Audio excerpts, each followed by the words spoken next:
எல்லாருக்கும் வணக்கம். எல்லாரும் எப்படி இருக்கிறீங்க? இன்னைக்கு வந்து லஞ்ச் பாக்ஸ் ரெசிபி தாங்க பார்க்க போறோம். தாபா ஸ்டைல் பன்னீர் பட்டர் மசாலா பண்ணிடலாமா? வாங்க.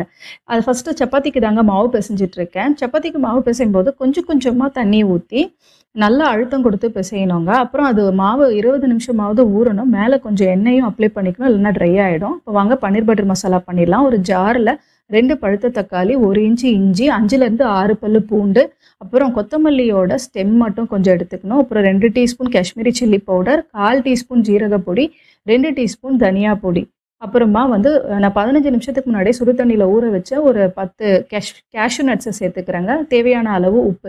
இதெல்லாம் வந்து ஃபைனாக அரைச்சி எடுத்துகிட்டு வந்துடலாம். இப்போ இது ஓரமாக இருக்கட்டும். நம்ம பன்னீரை வந்து டாஸ் பண்ணி வச்சுக்கணுங்க. ஒரு பேனில் பட்டரை சேர்த்து பன்னீரை டாஸ் பண்ணால் இப்போ அது உருகிறதுக்குள்ளே நான் சப்பாத்திக்கு மாவு திரட்டி எடுத்துடுறேங்க. யூஸ்வலாக தாபாவில் வந்து இதெல்லாமே ரெடியாக இருக்கும். அவங்க நமக்கு ஆர்டர் பண்ணும்போது அப்படியே அந்த மசாலாவை போட்டு டாஸ் பண்ணி நமக்கு வந்து பன்னீர் பட்டர் மசாலா ரெடி பண்ணி தருவாங்க. இப்போ அந்த ஸ்டைலில் தான் நான் பண்ணிகிட்ருக்கேன். நல்லா பன்னீரை டாஸ் பண்ணி எடுத்து தனியாக வச்சுக்கணுங்க. இப்போ அதே பேன்லேயே கொஞ்சம் பட்டரை ஆட் பண்ணி ஜீரகம், பட்டை, கிராம்பு, ஒரு பிரியாணி இலையை சேர்த்துக்கலாம். இப்போ இது பொரிஞ்சு வந்த உடனே 5லேருந்து 6 பல்லு பூண்டு பொடியாக நறுக்கி வச்சுருக்கேன். இப்போ அதையும் சேர்த்துட்டு ஒரு பச்சை மிளகாய் நறுக்குனது அதையும் சேர்த்துட்டு இது நல்லா எண்ணெயில் பொரிஞ்சு வரணுங்க. இப்போ சைடில் சப்பாத்தியும் போட்டு எடுத்துக்கிறேன். இது நல்லா பொரிஞ்சு வந்த உடனே நம்ம வந்து 1லேருந்து 1.5 பெரிய வெங்காயம் வந்து நல்லா ஃபைனாக சாப்பரில் போட்டு சாப் பண்ணி வச்சுக்கணும். இப்போ அதை தான் சேர்த்து வதக்கிட்டு இருக்கேன்.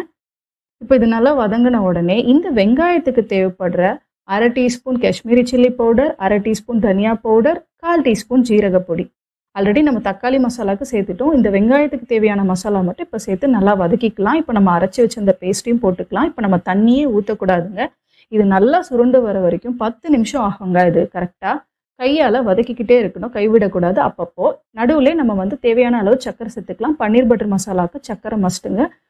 1 டேபிள் ஸ்பூன் சேர்த்தா கரெக்டாக இருக்குங்க. இப்போ இந்த அளவுக்கு சுருண்டு வந்த உடனே 2 கப் அளவு சுடு தண்ணியை கொதிக்க கொதிக்க வந்து இதில் ஊற்றணுங்க. ஊற்றிட்டு நீங்கள் ஒரு 10லேருந்து 15 நிமிஷம் மீடியம் ஃப்ளேமில் மூடி போட்டு கொதிக்க வச்சுக்கலாங்க. எண்ணெய் பிரிஞ்சு வெளில வரணும். இப்போ மசாலா வந்து குக் ஆகிடுச்சுங்க. நல்லா எண்ணெய்லாம் பிரிஞ்சு வந்துருச்சு.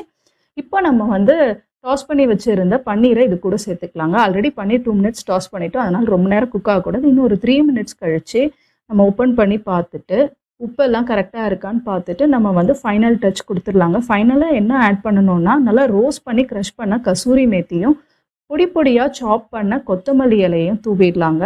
அதுக்கப்புறம் ஃப்ரெஷ் க்ரீம் மஸ்ட்டுங்க. இந்த பன்னீர் பட்டர் மசாலாவுக்கு 100 ml ஃப்ரெஷ் க்ரீமை வந்து மேலே ஊற்றிருக்கேங்க. இப்போ இதெல்லாம் நல்லா மிக்ஸ் பண்ணி ஸ்டவ் ஆஃப் பண்ணி அந்த சூட்லேயே ஒரு 5லேருந்து 10 நிமிஷம் இருக்கட்டும்ங்க. அப்போ நம்ம லஞ்ச் பாக்ஸ் பேக் பண்ண ஆரம்பிச்சிடலாம். அவ்வளோதாங்க, லஞ்ச் பாக்ஸ் பேக் பண்ணியாச்சு. இன்றைக்கி ஃப்ரூட்க்கு வந்து நான் ட்ராகன் ஃப்ரூட் தான் வச்சுருக்கேன். இன்னொரு vlogல நம்ம மீட் பண்ணலாங்க. தேங்க்ஸ் ஃபார் வாட்சிங் மை வீடியோ. பாய்.